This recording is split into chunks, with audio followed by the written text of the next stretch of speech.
हकीकत यह है कि 15 लोगों को सिस्टम ने निगल लिया है। अब इन्फॉर्मेशन वॉल पर एक एक डिटेल आपके सामने रखते हैं। जहां 19 जनवरी 2013 प्रॉपर्टी वीरेंद्र सुरेंद्र शुक्ला ने खरीदी। ये पूरी टाइमलाइन आपके सामने इसलिए क्योंकि इस आधार से आपको ये पता लगेगा कि आखिर कैसे सभी लॉज का वायलेशन हुआ है। क्योंकि 20 अगस्त 2014 में ही आवासीय उपयोग के लिए नक्शा स्वीकृत हुआ और पाए जाने पर एलडीए ने मुकदमा भी अवैध निर्माण का दर्ज किया।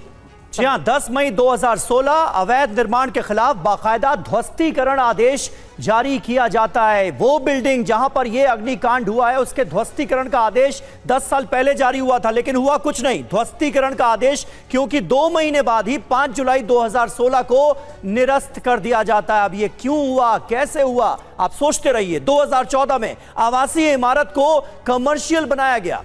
अवैध निर्माण के बाद भी ध्वस्तीकरण आदेश वापस क्यों लिया गया, यह अपने आप में वो बड़ा सवाल है जिसका जवाब आज हर कोई जानना चाहता है। समीर, आप बार बार 10 साल का जिक्र कर रहे हैं, इसीलिए सवाल यही है कि 2016 से लेकर 2026 तक कोई कार्रवाई हुई क्यों नहीं, ये एक सबसे बड़ा सवाल है। और अब 3 जून के बाद सरकार ने फायर ऑडिट के निर्देश दिए, ये इसको लेकर भी सवाल है। क्या अलीगंज की इस इमारत का फायर ऑडिट हुआ?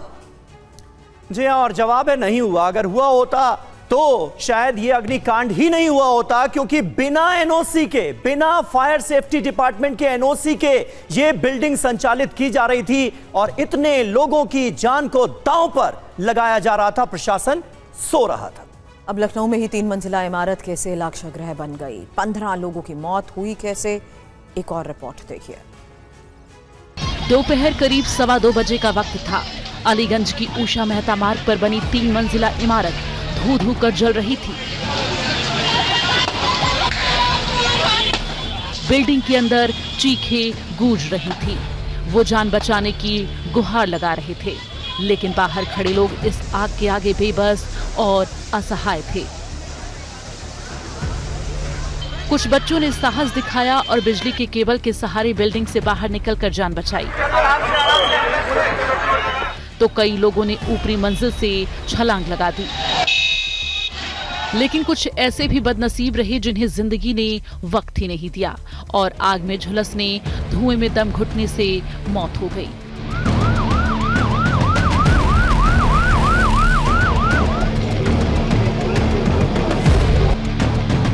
बताया जा रहा है कि दूसरी मंजिल पर चल रहे एनिमेशन कोचिंग सेंटर में शॉर्ट सर्किट से निकली एक चिंगारी और फिर सब खत्म कर दिया। कई घर उजाड़ दिए। इस बिल्डिंग में सुबह भी आग लगी थी। अगर उससे सबक ले लिया गया होता, सुरक्षा के इंतजाम कर लिए गए होते, तो दोपहर को हुए इस अग्निकांड में 15 लोगों की मौत नहीं हुई होती। राज्य सरकार ने जांच के लिए 2 सदस्यीय एसआईटी का गठन कर दिया। 1 सप्ताह में रिपोर्ट आएगी, लेकिन शुरुआती जांच में जो बातें सामने आई हैं, वो सिस्टम की गंभीर लापरवाही उजागर करती हैं। बिल्डिंग में कोई इमरजेंसी एग्जिट नहीं था, जिसकी वजह से आग लगने के दौरान लोगों के पास बाहर निकलने का कोई सुरक्षित रास्ता नहीं था। बिल्डिंग में फायर सेफ्टी सिस्टम की कोई व्यवस्था नहीं थी और न ही आग बुझाने के लिए कोई जरूरी उपकरण मौजूद थे। बिल्डिंग के ऑफिस का मुख्य गेट थंब इम्प्रेशन यानी बायोमेट्रिक सिस्टम से खुलता था। आग लगने के बाद बिजली और सिस्टम फेल होने से गेट ऑटोमेटिक लॉक हो गया, जिसके चलते अंदर मौजूद लोग बाहर नहीं निकल सके और कई लोग फंस गए।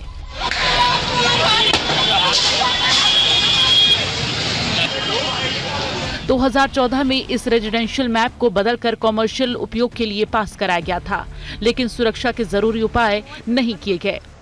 इस 3 मंजिला इमारत के पहले फ्लोर पर पेट शॉप थी, दूसरे फ्लोर पर ग्राफिक एनिमेशन का काम होता था। साथ ही समर कैंप के तहत कुछ छात्रों को इसकी ट्रेनिंग भी दी जाती थी। टॉप फ्लोर पर लाइब्रेरी थी।